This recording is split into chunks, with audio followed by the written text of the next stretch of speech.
What is going on, you guys? MissedThePart here, back again with another video, and I can't thank you enough for the support of the first part. I do have something special that I have been working on that is Star Wars related. So that being said, stay tuned to the end and I'll show you what it's all about. Part 3, Useless Power. The scuffle leaves deep scars on Anakin's face and body. Handsome boy from propaganda posters turned into a scarred war dog.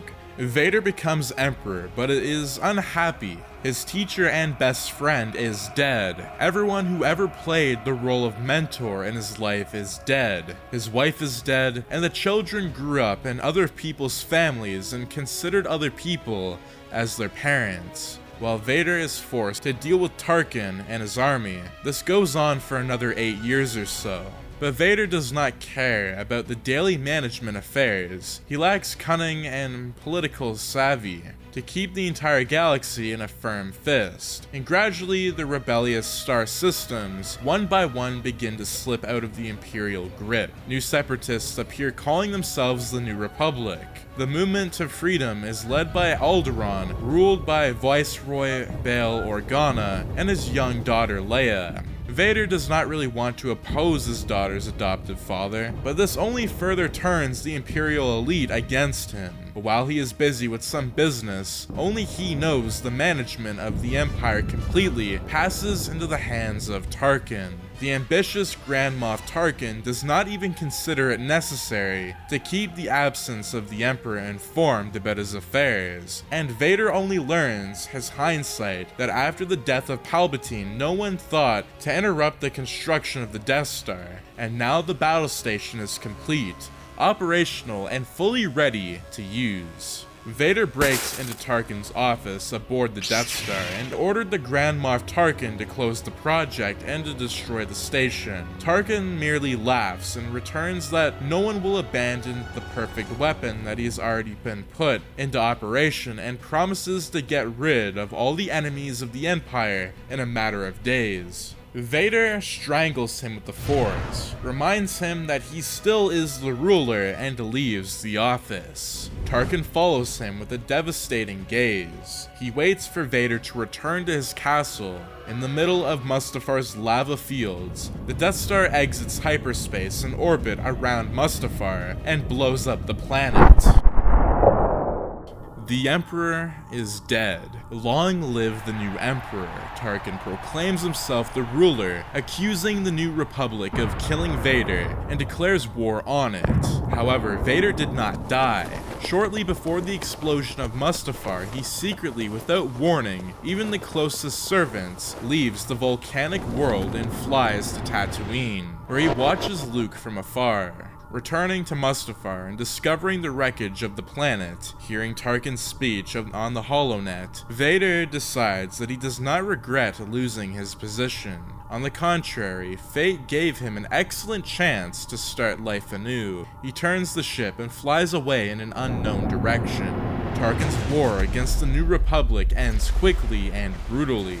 The Death Star takes turns visiting Alderaan, Chandrila, and Hosnian Prime, and destroys all 3 planets one after another. The Republic surrendered immediately after Trandela, but Tarkin still orders another world to be destroyed to teach a lesson to disobedience. Tarkin's victory turns out to be far from ambiguous. He manages to destroy several leaders of the Republic, including Bail Organa. Having learned about the fate awaiting his planet, Bail refused to abandon his people. However, other leaders survived. They managed to save some people hidden in some units, and now united after the new leader of the rebellion, a young Princess Leia, Bail's daughter, desperate to avenge the death of her father and home planet. Having chosen the tactics of guerrilla warfare, mobile units inflict small but nasty blows on the Empire, and flies before the appearance of the Death Star. The battle station is scrambling across the galaxy, but can't find a rebel base anywhere, because the rebels do not stop anywhere for long. However, the rebels realized that they could not escape forever. In a darling desperate heavy with casualties raid, they steal the battle station's plans. The rebel fleet unexpectedly exits hyperspace near a planet orbiting by a Death Star. The fighter pilots know they are on a suicide mission, but are determined to rid of the galaxy of this weapon. Brave pilots Wedge Antilles and Bigot's Darklight manage to successfully complete the flight through the canyon. They hit the station's vulnerable spots twice, but since none of them turned out to be Force-gifted Jedi, both shots go into the melt, and the station remains intact. Both are killed. The Imperials capture the few surviving pilots and knock out the location of the rebel base on the planet Dantooine. The rebels desperately try to evacuate, but only a few ships, including the Tavern 4, manage to escape the planet. Before the Death Star appears in the system, Tarkin commands fire, and most of the Rebel Alliance is obliterated in the explosion. Tarkin became so obsessed with the idea of trashing the rebels that he weakened his control over the rest of the galaxy. Chaos and lawlessness reigned in the Empire. The hyperspace lanes were invaded by pirates, and the seedy planets of the edge of the Outer Rim came almost completely under control of the Hutts or other gangsters. Tavern 4, left completely alone after the defeat of the rebels, becomes the prey of pirates from the Hondo Onak gang. Having killed almost the entire crew, the pirates take the princess prisoner and realizes who they have caught. Sell the girl into slavery to Jabba the Hutt. She is accompanied by her favorite protocol droid, 3PO. By that time, Jabba has already established almost complete control over Tatooine. His henchmen have imposed exorbital taxes on the farmers, and anyone who tries to give the gangsters at least some rebuff ends up very badly.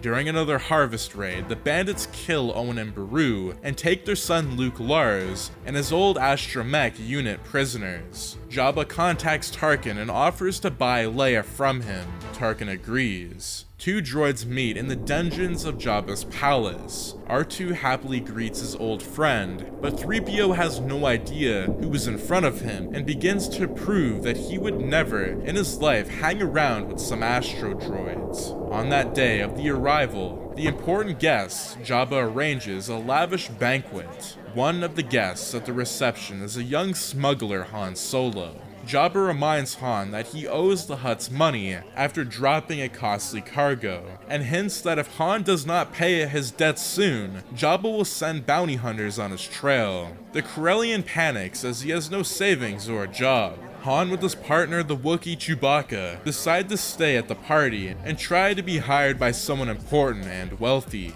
Tarkin arrives, and Jabba greets him with open arms and invites him to the table. Leia is chained to the ground. Han and Chewie are somewhere in the middle of the crowd, and the droids loom in the background. The main entertainment of the evening is the so-called gladiator fights, a bunch of the moisture farmers against a rancor. Luke is among the captives. Of course, farmers do not show any resistance to the Rancors. For a while, Luke managed to dodge the Rancor's paws, and then he, not understanding how, brings down a heavy door on the monster's head with the Force. The Rancor dies, and Luke is shocked. Jabba is furious. The audience is at a loss. But the most surprised is the man in the audience is Tarkin. He thought that with the death of Vader, he got rid of all the Jedi infection. Witnessing Luke's native and ignorance, Tarkin sees opportunity in him and decides to attract the young man to his side. Tarkin demands to give Luke to him along with Princess Leia, but Jabba refuses. A fight breaks out, and in the ensuing mess, the Imperials deal with Jabba and his henchmen. They take Luke and Leia and fly away. Having borrowing someone's speeder, Han and Chewie escape only after finding themselves at a safe distance from the place. The friends find a couple of stowaways on board, R2 and 3PO. 3PO begins to say something about the princess he has failed to keep, but the Corellian is in no mood to listen to the droids. The smuggler throws the droids into the sand and flies to Mos Eisley. In Mos Eisley, Han Solo first goes to celebrate his release at the nearest cantina, but his joy is short-lived. Quite quickly, a disgusting Rodian sits down at his table and declares that Jabba's death does not free the smuggler from debts to the cartel. The vacancy has passed to the next disgusting slug of the Jabba clan, and now the successor is considering shaking extra interest from the Corellian. Han roasts Greedo on the spot, firing first, but this does not relieve him of the urgent need to find money. Meanwhile, the news of the capture of the rebellion leader, Princess Leia Organa, is spreading throughout the HoloNet. Remembering the words of the droid, Han comes up with a darling and desperate plan to earn the required money. All they need to do is save the princess. Chewie rolls his eyes, but doesn't argue with his partner. The duo run back to the place where they dropped off the droids, but those are already gone. Only the trail of huge tires remaining on the sand hints that the Jawas have already picked up the droids. Han and Chewie follow the trail of the scavengers, and after a long and bitter argument, ransom them. Meanwhile, Tarkin studies Luke Lars. After conducting a series of simple medical tests, they realize that the dim-witted farmer from Tatooine happened to be the son of Darth Vader. Since unlike the Emperor and even Vader, Tarkin did not enjoy the respect of either the nobility or the common people. He instantly decides to turn the current situation to his advantage. He instantly begins to messing with Luke's head, talking about the greatest of his father, the destiny of Luke himself, and about the insidious and evil rebellion who destroyed the previous Emperor and now deserved death. Tarkin explains that unfortunately he cannot offer Luke the Imperial throne, to which yesterday's farmer is incredibly happy and exhales with relief, but offers him a place at court. Tarkin arms him with a lightsaber and begins brainwashing. Meanwhile, the news spreads throughout the galaxy that the kind and just Emperor Tarkin has freed from the captivities the long-lost son of the previous Emperor, the only heir to the hero of the galaxy, and just a good guy who is destined to become the symbol of the Empire. In its fight against the rebellion, Heresy and Dissent, and the first steps in his new post for Luke Skywalker will be the executioner of the rebellion leader Leia Organa. News of this spreads throughout the universe. They can also be heard from the holo transmission in the corner of a Hubble cantina in the middle of a backwater world in the outskirts of the Outer Rim territory.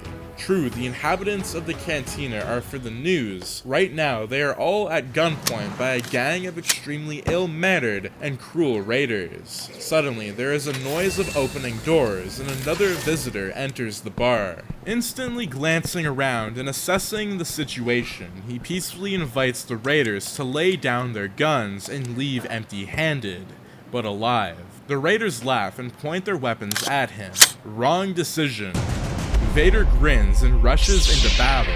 He playfully deals with the raiders, and then he glances, and then his gaze falls on the holo screen, where the plot of the execution of the rebel leader is being repented.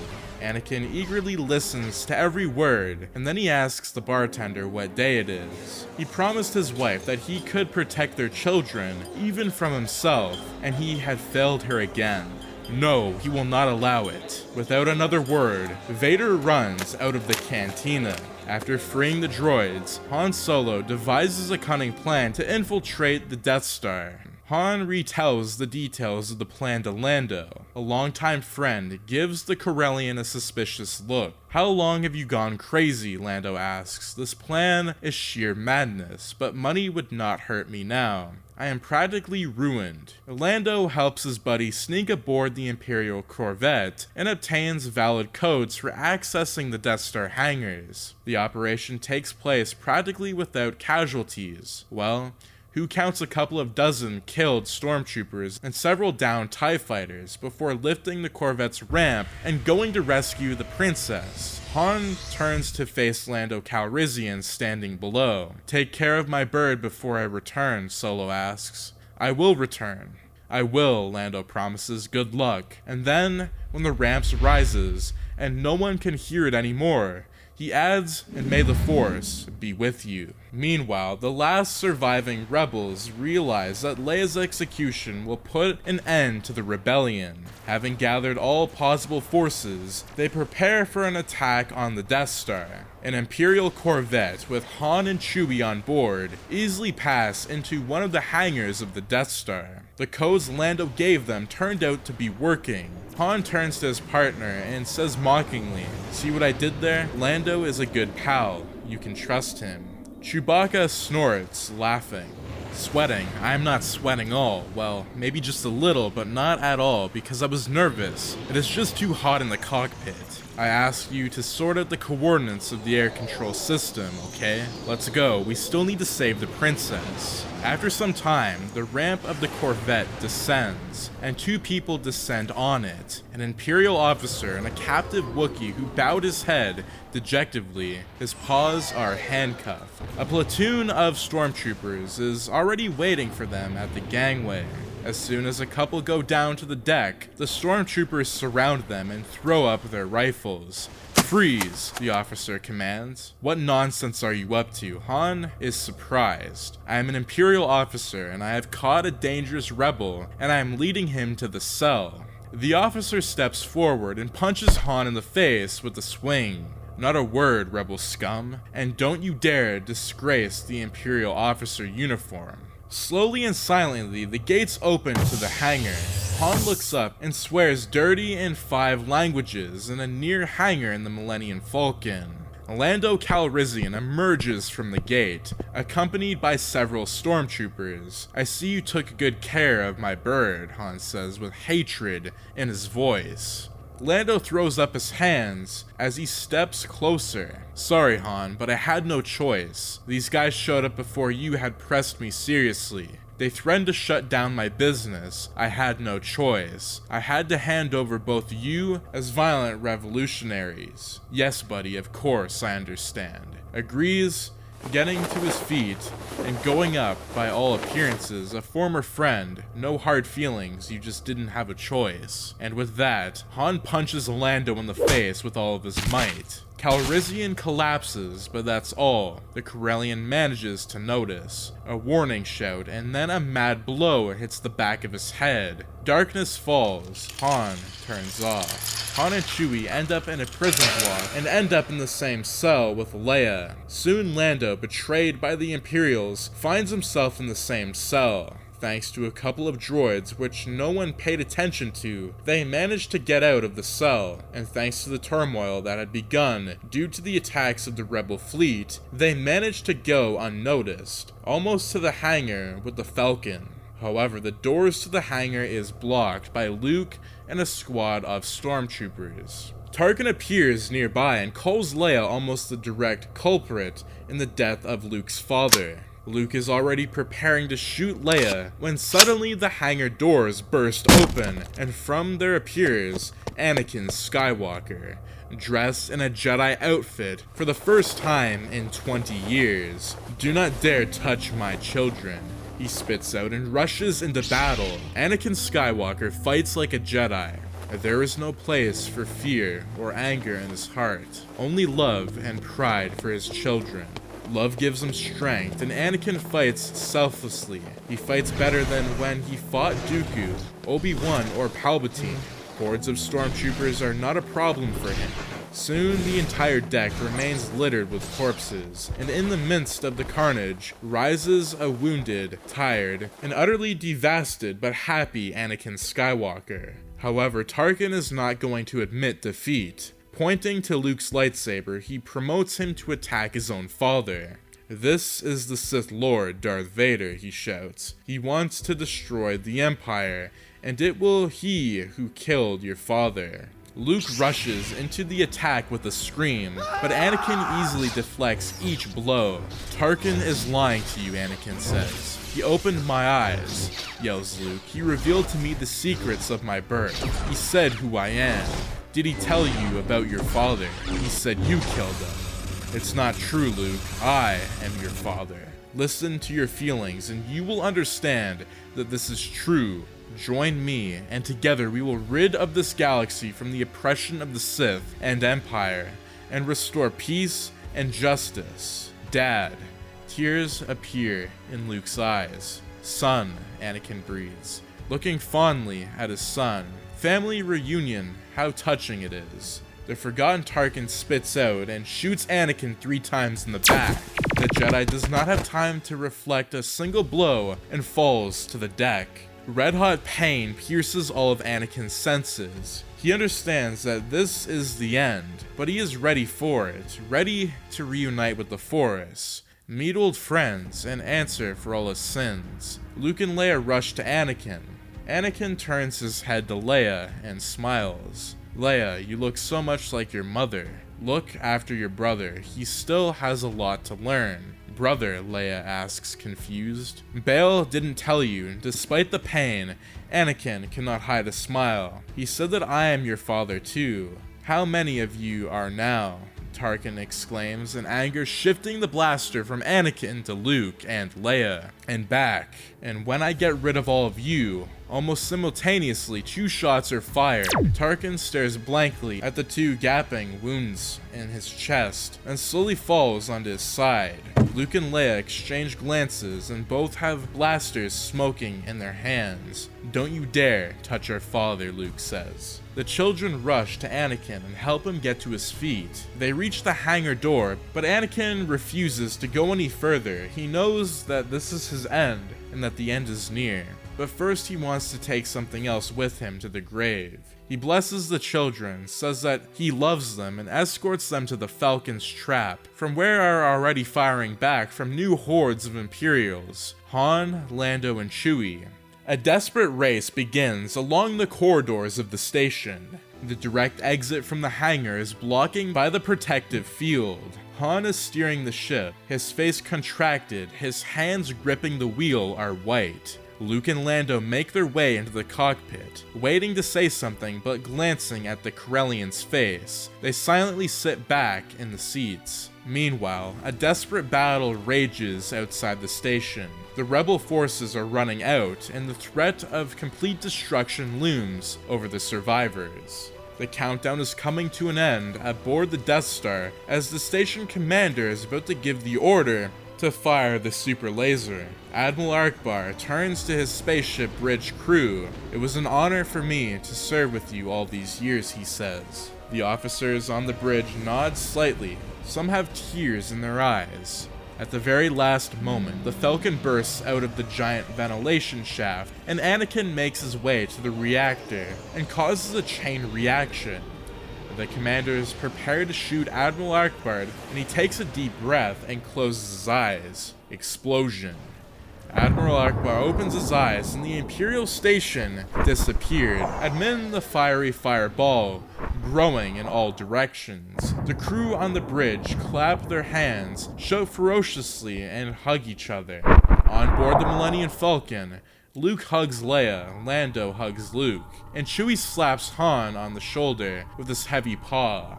Han lets go of the wheel and tries to rub his whitened fingers. He turns to his partner. A satisfied smile spreads across his lips. "See, I told you it was going to work out," he grins. "It will work. It will work out.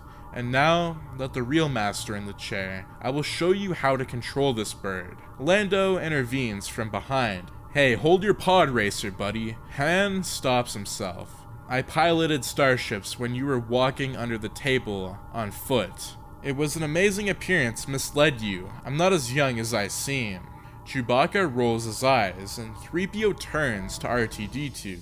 "R2, do you think it will be possible to restore my memory?" R2 whistles with the affirmation. He has long kept a backup of all of his memories of his golden friend since their very first meeting. "Thank the Maker," the droid exclaims. "Finally, I will learn about my past. Surely I led a quiet and calm life in which there was no place for such excitement and adventure." R2 is whistling, almost laughing. The Millennium Falcon flies away, heading towards the remnants of the Rebel fleet. The wreckage of the Imperial battle station is scattered in all directions in the endless blackness of space, against the background of silent stars. 3 ghostly figures, shrouded in blue, hovering in an emptiness, a small wrinkled dwarf, a wise bearded master, and a tall and long hairy warrior who looks around his companions, smiles shyly, and looks after his flying children. The fate of the galaxy now depends on them.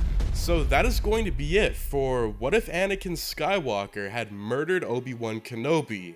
I know that we can see a lot of different paths and how the Star Wars universe really changed after Master and student fought on the lava river and Anakin has struck down his former master. It was a really dark, gritty, but also realistic what if that I wanted to do for some time, and I'm really glad that you guys enjoyed it with all of the responses for me to do Star Wars content. That being said, I've made something very special with artificial intelligence, voice AI. And in the next video, I will be showing a preview, and that will be What If Star Wars Return of the Jedi, an interactive what if. Now, you guys are probably saying, what's an interactive what if? Where you guys can choose 4 different scenarios in one video. That being said, I'm going to show you the first half of that video. Thanks, and take care. Now, fulfill your destiny. Take your father's place at my side. Since you will not be turned, my son would have Skywalker, you will be destroyed. You were right about me. Yes, my new apprentice. Tell your sister you were right. Vader was a brilliant have I done? Son of kiss of Vader. But me down. Down the course shaft, down into death.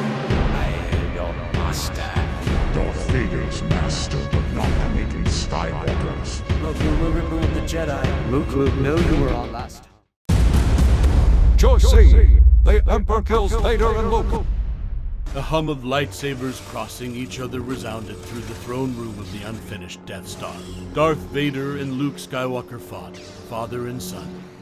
The executioner of the whole galaxy and its last hope, Emperor Palpatine, Darth Sidious. The most powerful being in the universe, the one who started all this mess. Watched their fight from above, with a slight condescending smile. The duel between father and son continued. If the previous meeting between these opponents ended with a clear advantage of Darth Vader, then over the year the boy has become significantly better. Learned some moves and techniques and began to manage force better. His fighting style was still extremely primitive, but his enormous talent, gradual understanding of his capabilities, and most importantly, the anger raging in his soul, all this made Luke Skywalker a valuable asset, and a coveted prey in the eyes of the Emperor. The Sith chuckled. The young fool was full of naive Jedi beliefs, was determined to defend his ideals. He showed up here, sincerely confident that he would stand in a confrontation with 2 of the most powerful beings in the universe, and even be able to pull one of them back to the light side. Palpatine gave Vader a hostile look. The elder Skywalker had been his disciple for more than 20 years, and sometimes did such stupid things that Sidious thought that all these 20 years of training had gone down the drain. Sometimes the student still reminded Palpatine of the hot-tempered and impatient Padawan he was before the Clone Wars. Sidious grimaced grimly. Of course, the younger Skywalker did not receive training in the Order at all. He was too old and untrained, but in terms of the talent contained in him, he significantly surpassed his father. He just had to extract these capabilities from the kid. Cut them, focus, and release into the unsuspecting galaxy Vader version 2.0. Version 2.0. Sith snorted. Yes, Vader was useful at times, but he also caused a lot of harm. And his blatant imperfection, suit, the very sight of which threw the most brutal inhabitants of the galaxy into a sweat, significantly limited Vader's talents and capabilities. In fact, turning him into an elite and dangerous cripple. Perhaps the time had come to replace him with someone younger and more promising. Of course, young Luke will not be as impressive as his father. But on the other hand, Sidious will make sure that his new student would be feared for his actions and abilities, and not for fashion choice. Just at that moment, The fight came to an end. The old fool somehow managed to lose. He clumsily got down on one knee, put the block too slowly, and Luke cut off his sword arm up to the elbow. Sidious clapped his hands. Great! Everything was going according to his plans. To tell the truth, Palpatine had been wanting to get rid of Vader for some time and replace him with a boy. He was so confident in Luke's victory that he didn't even come up with any plans in case Vader suddenly prevailed. Good. Palpatine said in a soft, almost affectionate voice. And now fulfill your destiny. Kill your worthless father and take the place that rightfully belongs to you. The place at the right hand of the most powerful being in the galaxy. And here the young Skywalker surprised him, unpleasantly, panting. The young fool stared at his father's sparkling and smoking prosthesis. Then he turned his gaze to his own artificial arm. He swallowed, turned off the sword, and threw it aside. No way! I will never cross over to the dark side! I am a Jedi, just like my father before me. Annoyance enveloped Palpatine. The young fool turned out to be even more stubborn than his father, and how much he had to suffer with him at the time. Still had to. The prospect of dealing with an even more stubborn and constantly nagging version of Anakin Skywalker, in which the genes of his even more obnoxious mother were probably still involved, suddenly lost all appeal. It's easier to resort to Plan B and look for a new student somewhere else. Very good. The Emperor's lips broke into a carnivorous smile. In that case, young Jedi are going to die now. He threw up his hands, spread his fingers wide, from the tips of which powerful, deadly lightning bolts came. They hit the young Jedi in the chest, lifted him into the air, and threw him into the nearest wall. Luke screamed in pain and tried to get up, but Palpatine was not going to give the sucker a break, releasing one lightning bolt after another. The Emperor slowly descended the steps. Approaching his victim, he knew that the young fool must be in unbearable pain, that his mind should have already become much more receptive to the convincing arguments of the dark side, but he was not going to stop.